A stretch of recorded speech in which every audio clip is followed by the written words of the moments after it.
Poeta da República, Guerra Junqueiro está a ser lembrado neste que é também o ano do centenário do regime republicano. A Universidade Católica do Porto acaba de lançar uma edição especial do livro A Lágrima, já iremos conhecê-lo em pormenor. A edição está integrada no projeto Revisitar, Descobrir Guerra Junqueiro. Guerra Junqueiro nasceu em 1850 em Trás-os-Montes, estudou Teologia e Direito, foi funcionário público, deputado e, claro, poeta. Tem vasta obra publicada, é unanimemente considerado o maior poeta social do século XIX. É convidado do Jornal 2, o professor Henrique Pereira, coordenador do projeto Revisitar Guerra Junqueiro. Professor, muito boa noite. Que livro é este? Que lágrima é esta? Pois foi a lágrima que o Guerra Junqueiro, e eu diria o país inteiro, soltou em 1888, no quadro de uma tragédia que foi o incêndio do Teatro Baquet. Estamos em março de 1888, concretamente na noite de 20 para 21, e 3 dias depois o Guerra Junqueiro escreveu esta belíssima composição poética que ofereceu para ser editada e vendida em favor das vítimas, órfãos e afins, não é? O Guerra Junqueiro tinha essa apurada consciência social? Muito apurada, eu diria mesmo que essa consciência social de atenção à dor dos outros é paradigmática da personalidade do poeta. E isso é visível na sua poesia? Completamente. Não só nesta lágrima, como de forma mais evidente, talvez ainda, nos Simples, um livro que ele publicou em 1892.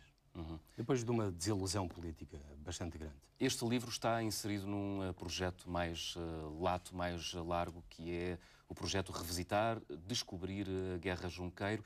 Que projeto é este? É um projeto da Escola das Artes, da Universidade Católica do Porto. É um projeto que arranca com uma ideia muito simples, que era fazer um documentário que revisitasse a obra, a personalidade, a ação do Guerra Junqueiro. A determinada altura extravasou, porque, tão simples quanto isto, precisamos de uma banda sonora. Bom, seria simples, temos meios, temos uma escola de música para esse documentário. Uma escola de música em casa, um departamento de música. Queríamos algo mais do que preencher apenas ou fazer uma musiquinha bonita. E quisemos que esta música fosse uma outra forma de também o poeta se dizer. E foi muito simples. Eu conhecia já umas quantas partituras a vestir a poesia do Guerra Junqueiro. Começamos a recolhê-las.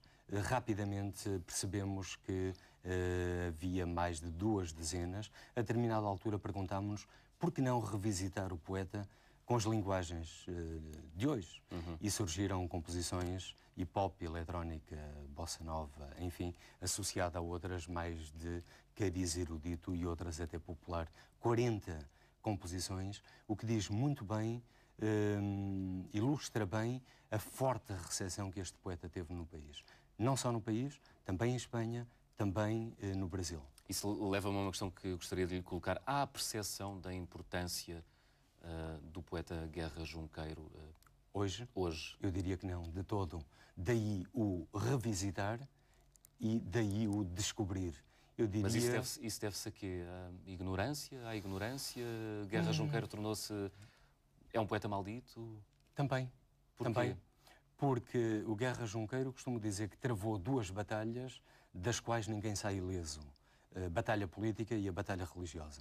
Essencialmente por isto, na minha ótica. Batalha política a favor dos ideais republicanos? Sim, e a determinada altura... E a batalha religiosa? E a batalha religiosa como autor da Velhice do Padre Eterno, afirmando-se como anticlerical. E eu diria que, ao publicar este livro, o Guerra Junqueiro começou a escrever uma parte do seu epitáfio a esta luz, não é? Mas dizia, o Guerra Junqueiro foi, de facto, a voz poética da República, mas também foi a voz crítica da República. E isto importa dizê-lo. Este mesmo Guerra Junqueiro, a determinada altura, começou a sentir-se de alguma forma isolado em face da ala mais radical do Partido Republicano. E a lei da separação, o Guerra Junqueiro criticou-a veementemente. Não sei se respondi à sua questão. Guerra Junqueiro, não sei se os biógrafos conseguem precisar com detalhe, mas morreu em 1923, morreu desiludido com a República. Sim, acho que é pacífico. Mas ele manifestou isso? Manifestou essa desilusão? Várias vezes. Eu diria que um bocadinho à semelhança daquilo que o Sampaio Bruno verbalizou. Esta não era a República que nós sonhávamos. E, essencialmente, isto é muito curioso, o autor da Velhice do Padre Eterno, eu diria que se desilude com a República, essencialmente pela questão religiosa. Porque, no fundo, era a grande questão política da altura, não é? Que era isso que dividia até os monarcas dos republicanos. Sobretudo havia essa grande decisão. Sim, também por aí. Onde é que encontramos Guerra Junqueiro hoje na poesia atual? Ou não encontramos de todo? O Guerra Junqueiro influenciou várias gerações, dentro e fora do país, mas de uma forma muito profunda. Hoje eu diria que há, enfim, acho que o Nuno Jô disse, por exemplo, que de resto é um grande especialista de Guerra Junqueiro, eu acho que assume alguma influência. E em Portugal, assim, de forma visível, não sei se haverá muitos mais. Professor Henrique Pereira, muito obrigado por ter vindo ao Jornal 2, dar-nos conta da edição de Lágrima de Guerra Junqueiro, neste ano que passam 160 anos, corrija-me se estou enganado, 160 anos do nascimento do poeta Guerra Junqueiro. Passaram exatamente ontem. Muito obrigado por ter vindo ao Jornal 2. Eu é que agradeço. Obrigado.